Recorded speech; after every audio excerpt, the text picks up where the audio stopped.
You don't expect your own child to tell you you're a burden. But when Daniel stood in the kitchen and said, "You're just a guest here," I didn't cry. I didn't argue. I just smiled and remembered who paid for the roof over his head. Some stories are loud.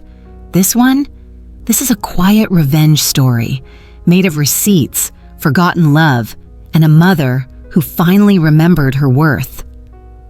I came to Colorado with nothing but 2 suitcases, my late husband's folded flag, and the hope that I could still belong somewhere. My husband, Robert, had passed 2 years before. Cancer, quick and cruel. After 43 years of being a wife, I suddenly became a widow. The house we built together, the garden we planted, the bed we shared, it all became too quiet, too cold. So when Daniel, my only child, suggested I come live with him and his young family, I said yes, maybe too quickly. I didn't want to be alone anymore. And I truly thought that being with them would heal the ache in my chest. Daniel had just lost his job during the pandemic. His wife, Julie, had given birth to their second child. They were drowning in expenses, stress, and silence. I thought I could be useful, not a burden.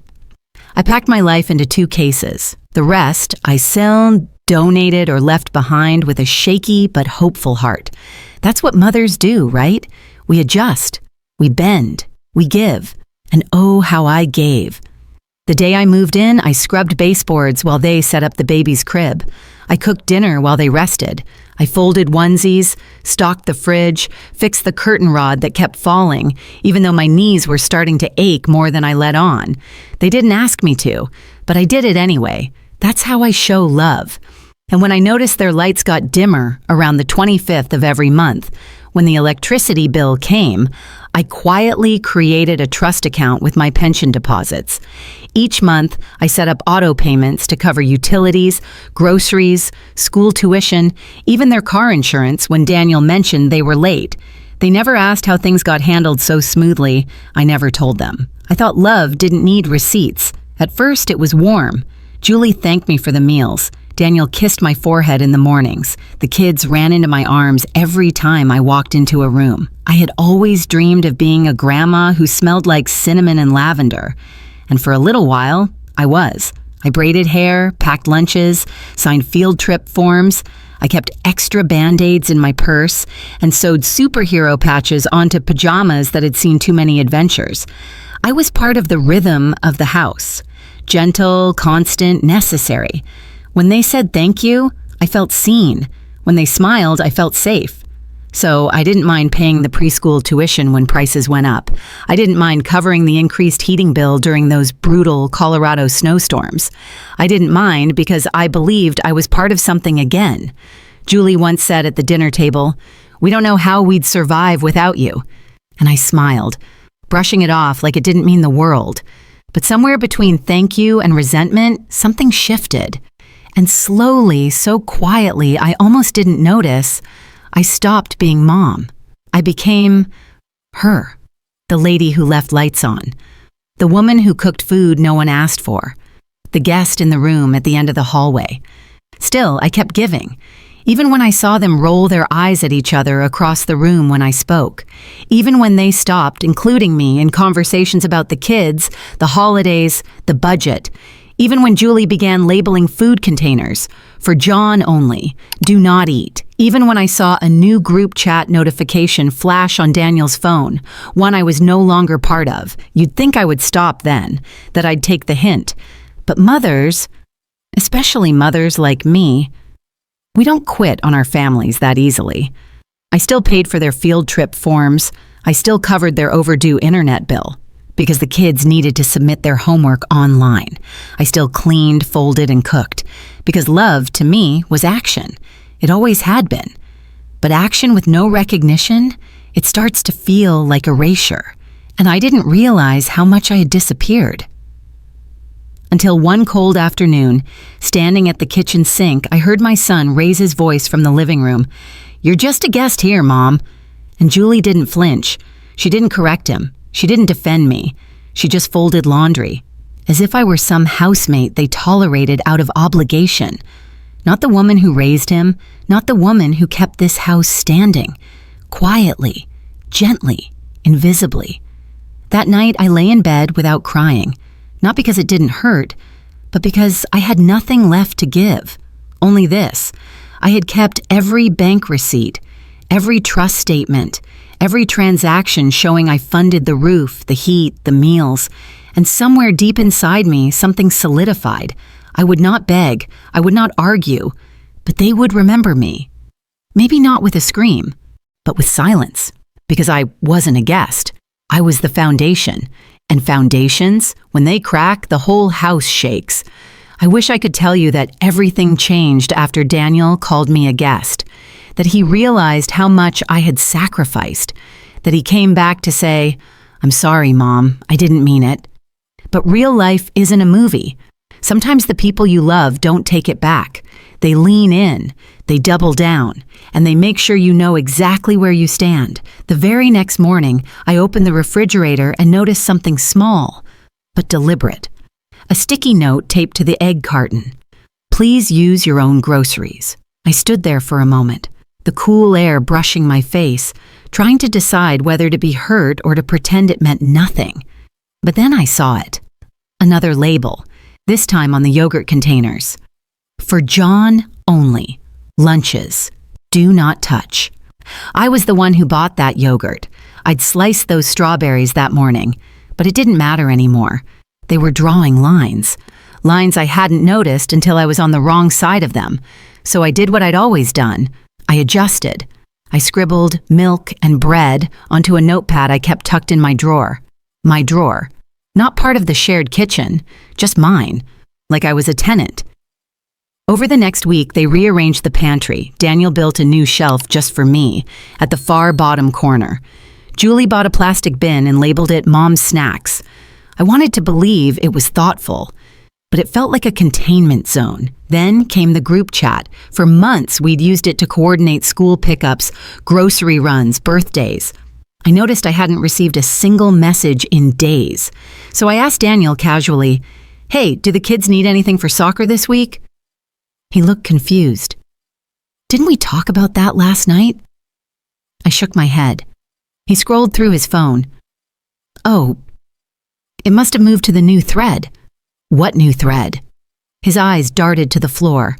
"The one with just me, Julie, and the kids. It's easier for scheduling." Easier. I wasn't even part of the schedule anymore. That weekend, I heard the front door close. I peeked through the curtain and saw them driving off, kids dressed in matching t-shirts, party bags in hand. No one had told me. No invitation. Not even a white lie. They were building a life, and I wasn't in it. The next few days blurred into a routine of quiet humiliation. I ate dinner in the living room while they ate in the kitchen. I offered to fold laundry and was told, "No thanks, we've got it." The housekeeper came twice a week now, the same job I used to do for free.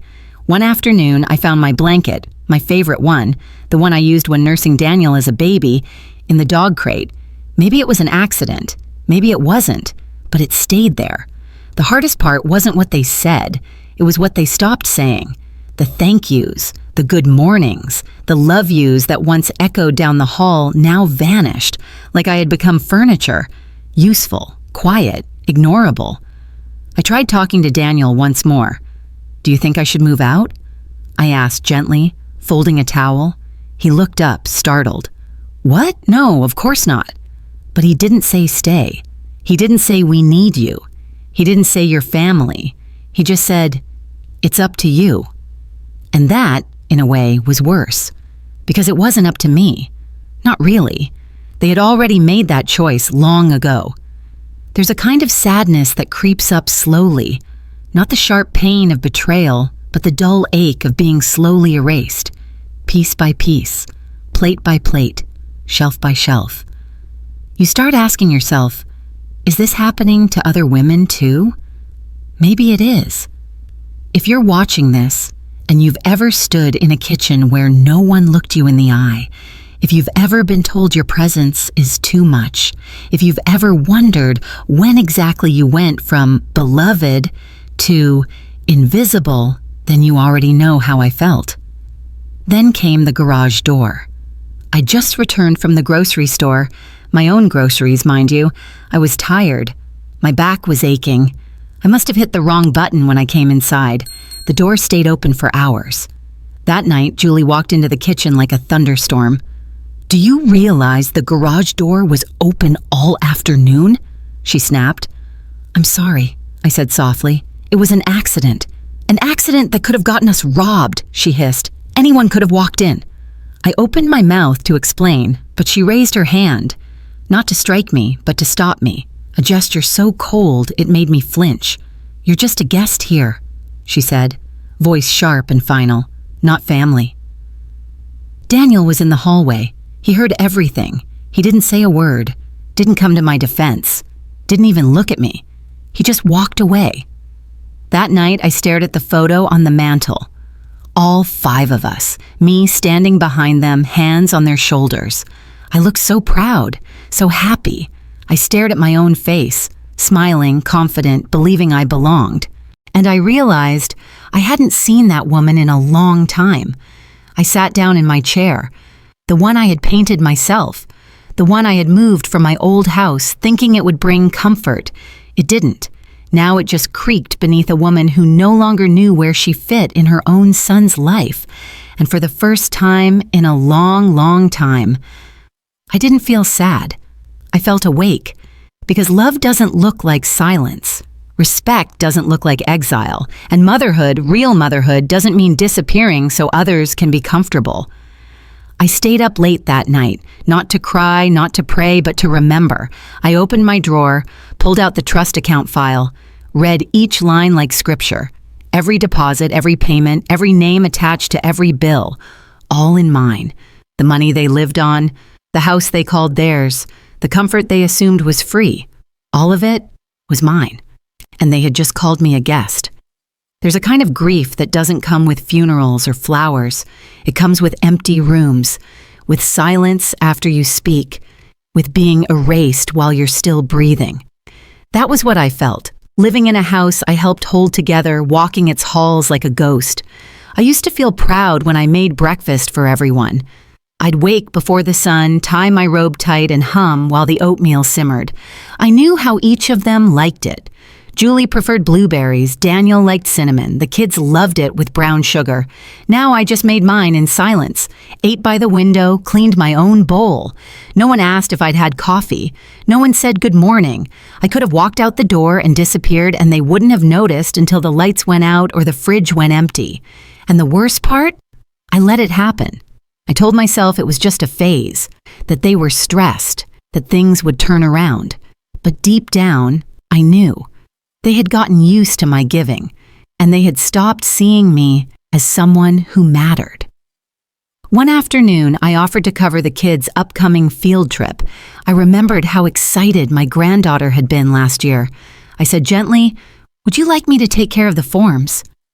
Julie didn't even look up from her phone. She just said, "You don't have a vote." 4 words, quiet, flat, like a door being shut in my face. Not a vote. Not a say, not a space. I stood there, holding the spoon I'd been using to stir her daughter's oatmeal, and something inside me twisted so tightly it almost broke. I went upstairs and found the guest room door, my door, open, but it didn't feel like mine anymore. Julie had started leaving boxes in there, craft supplies, overflow storage, as if the room were just another utility space. I looked at the bed. The sheets were still the ones I'd bought with my first hospital paycheck decades ago, faded lavender. They used to smell like hope. Now they smelled like surrender. That night, I sat on the edge of the bed and took off my slippers slowly.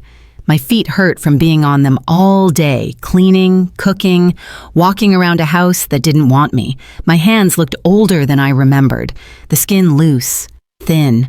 I pressed one palm to my chest just to feel the beat, just to remind myself, I'm still here. Then I looked around that room, the one they called the guest room, and realized something. It wasn't a guest room. It was a cage, and I had locked myself in with the keys I made for them. I thought of all the nights I sat by my husband's side in the hospital, whispering to him that we'd done something good, that our boy would be okay, that our family would take care of each other. I thought of how many times I'd said yes when I wanted to say no. Yes, I'll pay that bill. Yes, I'll skip that trip. Yes, I'll give you the master bedroom, don't worry. Yes, yes, yes. Until the only word left in my mouth was please. Please notice me. Please appreciate me. Please remember who I am. But I never said it aloud, because pride kept me quiet, and pain made me disappear. The next morning, I opened the kitchen cabinet and found my favorite mug, one with sunflowers and a chipped handle, replaced by a plain white one. They'd reorganized the whole cabinet. Julie said it was for a cleaner aesthetic. She called it aesthetic. I called it a warning that everything I had touched was being removed, replaced, or forgotten, and I was next. The final blow came 2 days later. I overheard Julie on the phone with a friend. "She's just here because she has nowhere else to go," she said, laughing. "Just here. No past, no name, no value. Just here." I don't remember walking back to my room that day. I just remember sitting at my desk, opening the second drawer and pulling out the manila folder I hadn't touched in months. Trust account. Eleanor G. Whitman. The paper was thick with age, but the numbers were clean. $2,300, $1,800, $2,100 every month. Every dime. Quietly flowing from me into a house that had forgotten who paid the price. And still, I didn't cry. Because grief like this doesn't bring tears. It brings clarity. They didn't want me here, but they wanted what I gave. They didn't see me anymore, but they expected my invisible hands to keep them afloat. That's not family. That's dependency dressed up in disrespect. I stared at the bank logo in the top corner of the statement, ran my thumb over my initials on the trustee line, and made a quiet decision. No more. No more groceries without thanks. No more tuition without a please. No more shrinking, softening, erasing. I wouldn't scream. I wouldn't shame them. I wouldn't slam any doors. But I would leave a silence so complete, they'd finally hear what they'd been ignoring all along, me. The morning after Julie said I had no vote, I sat at the dining table long after the oatmeal cooled. They were all gone. Daniel to work, the kids to school, Julie to wherever she disappeared when real conversations had to happen. The house was quiet. The kind of quiet that used to comfort me, now it just rang. That silence had changed. It no longer belonged to a family resting between moments of laughter. It belonged to strangers who had stopped including me in the noise.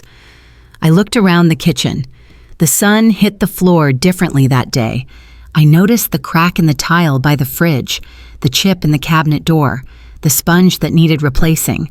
And I thought, all of this still works, but no one sees it anymore. Just like me. I got up slowly, poured myself a fresh cup of tea, and walked to the study.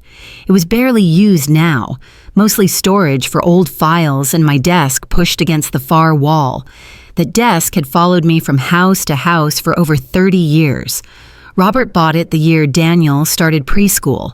It was where I paid bills, wrote holiday cards, made doctor appointments, balanced the entire family's world, quietly. I opened the bottom drawer. There, nestled between expired insurance statements and a faded copy of Robert's will, sat the folder, trust account, Eleanor G. Whitman. I hadn't opened it in months, not because I'd forgotten, but because I didn't want to confront what it meant. But this time, I did. I flipped it open.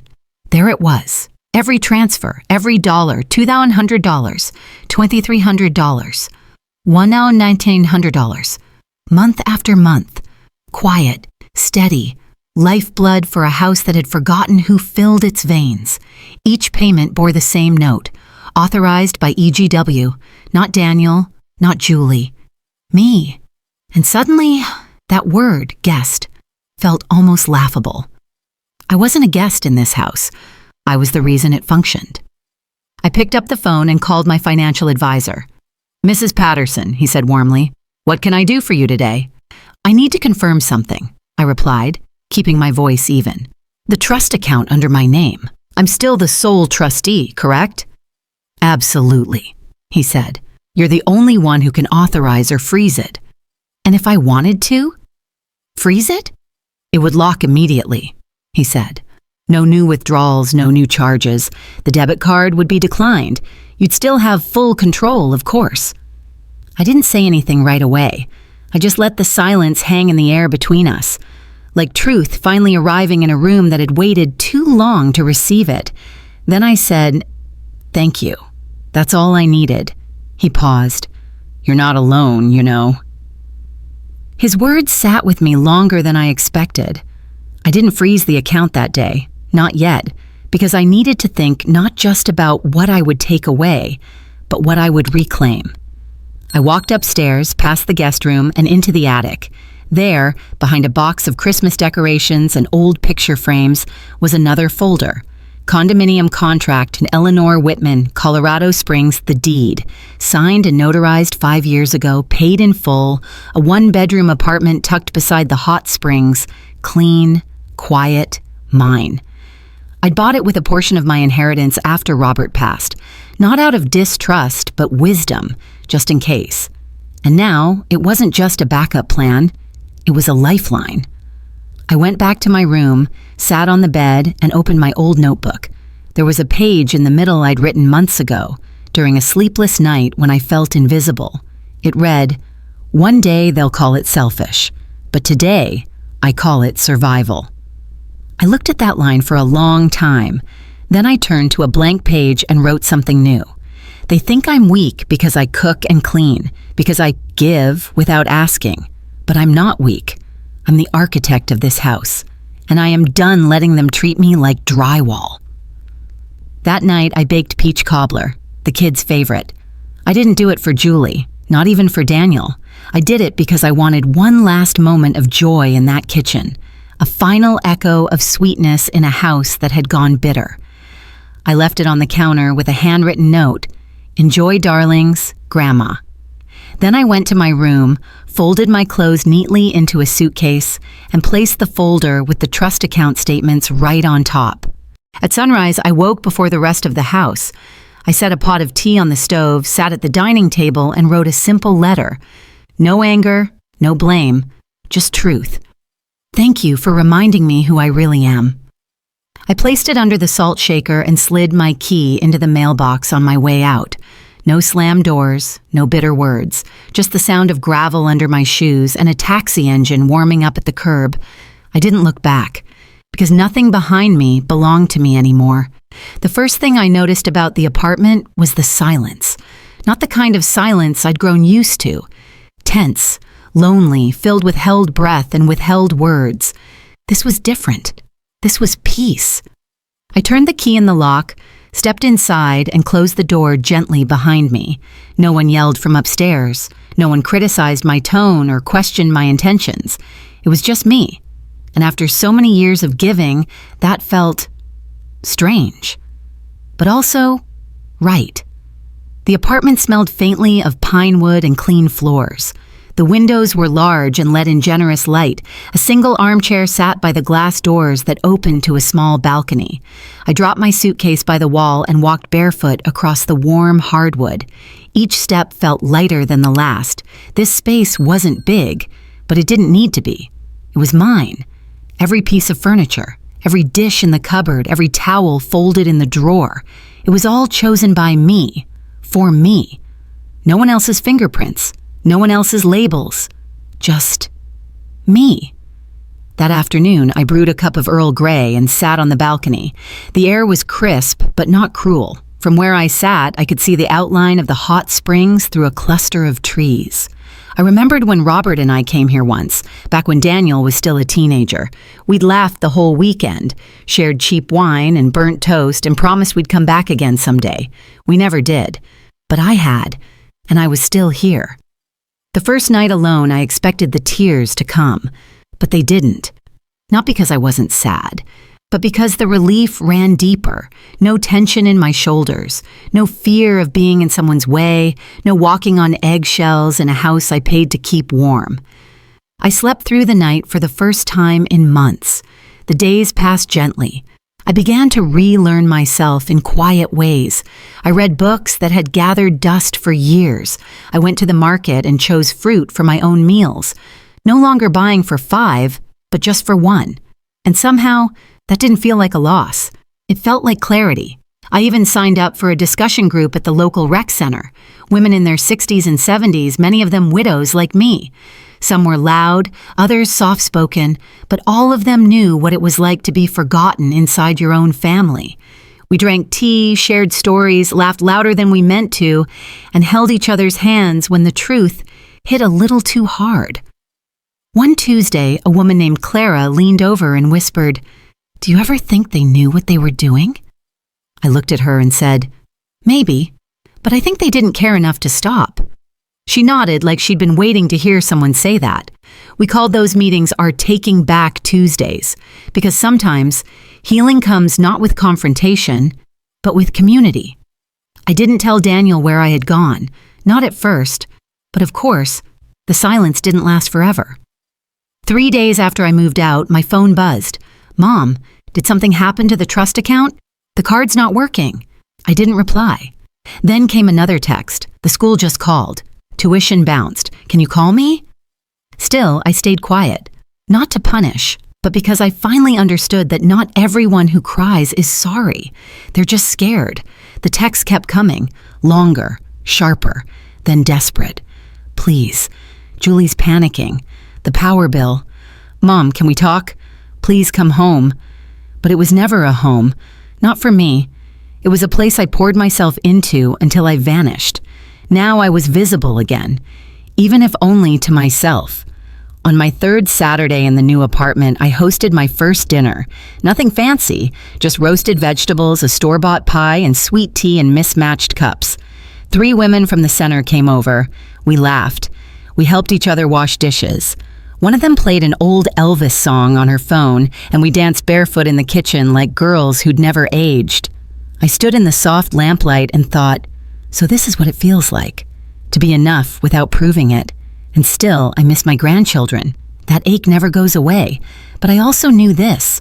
Going back would mean being small again, being careful again, disappearing again, and I had no more room left for shrinking. I had finally stepped back into the space I'd once abandoned, my own life, and I was not leaving it again. The messages didn't stop. After the trust account froze, after the school called, after the power was shut off, Daniel reached out daily, sometimes with apologies, sometimes with excuses, sometimes just silence broken into text. "Mom, we're overwhelmed. We made mistakes, but please, just talk to me." But I didn't answer, not out of revenge, out of peace. Because once you've been made to feel like an outsider in the house you paid for, no apology can change the way it burned. I heard from a neighbor, Julie lost her job 2 weeks in. The kids missed 2 school days while Daniel scrambled to pay tuition in cash. Someone else told me the pantry that once overflowed now held off-brand cereal and ketchup packets. The same kitchen where I stirred cinnamon oatmeal morning after morning now sat quiet, cold, unused. And that guest room, the one they tried to push me into like a storage bin? Julie started leaving the door open again, like maybe she hoped I'd walk back through it. But I wouldn't. Because the woman they used to dismiss, she had learned to belong to herself. The final notice from the utility company arrived on the 5th week. Daniel tried calling. I let it go to voicemail. His voice cracked. "I didn't know what you were carrying. I didn't know how much you did for us. I'm sorry. Please come home." But I was home. I looked around my apartment, sunlight slipping across the hardwood, a cup of tea warm in my hands, a pie cooling by the window. This wasn't exile. This was arrival. I visit them now, occasionally, usually at a diner or park, never at the house. We talk about the kids, about school, weather, nothing too deep. And when it's time to leave, Daniel always hesitates, like he wants to ask if I'll come back. I don't, because some doors, once closed in your face, should stay closed behind you. One evening, after I left them at the diner, I walked back to my apartment under a soft Colorado sky. I passed the little library box on the corner and slipped in a book I'd finished. Then I climbed the stairs, unlocked my door, and stepped into the space that never asked me to shrink. I made dinner for one, played soft music, and lit the candle I'd been saving for no reason, except now felt like the right time. No noise, no demands, no one reminding me that I didn't belong, because I did, right here. And if you're listening to this, maybe you understand. Maybe you know what it feels like to give until your name fades from the very rooms you helped build. Maybe you've been told you were just visiting in a life you poured yourself into. And maybe, like me, you've stayed silent for too long, waiting for someone to see you. So if this story touched something deep in you, just know, you are not alone. You are not invisible. And sometimes, the most powerful revenge isn't rage. It's walking away with your dignity, your peace, and your name still intact.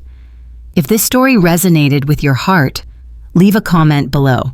Have you ever felt erased in your own family? You're not just watching a story, you're part of it. Let's remind each other, we were never just guests. We were the ones who made the house feel like home.